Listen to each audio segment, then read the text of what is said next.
اپنے لیے جینا کوئی زندگی نہیں ہے، جینا ہے تو اس کے لیے جیو جس نے زندگی دی ہے، مرنا ہے تو اس کے لیے مرو جس نے مارنے کا اختیار اپنے ہاتھ میں رکھا ہے۔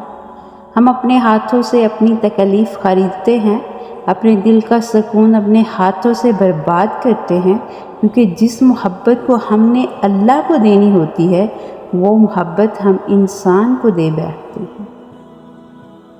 قابل رحم ہے وہ شخص جس کو مشہور دینے والا جاہل ہے۔ اپنی انا کے لیے دوسروں کو جھکانے والا کبھی دوسروں کے دل میں اپنی جگہ نہیں بنا سکتا۔ بڑا وہ ہے جس سے اللہ راضی ہو، باقی چیزیں نسب، دولت، شہرت آدمی کو بڑا نہیں بنا سکتی۔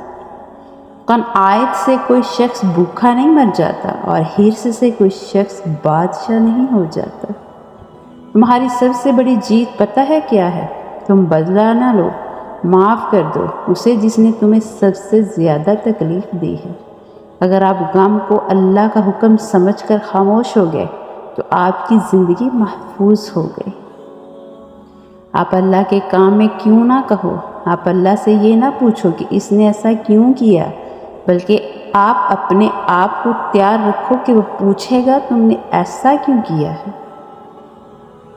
اللہ کریم کے قریب ہو جانے کے دو ہی طریقے ہیں، ایک تو یہ ہے کہ سجدہ کرو، عبادت کرو، خدمت کرو، علم حاصل کرو، اللہ کے لیے سفر کرو، اور دوسرا یہ ہے کہ اس کے فیصلوں پر آمین کہہ دو۔ یہ آسان بلکہ سب سے آسان کام ہے۔ وفادار شخص بہر حالت میں آپ کے ساتھ ہوتا ہے، حالات کے مطابق نہیں۔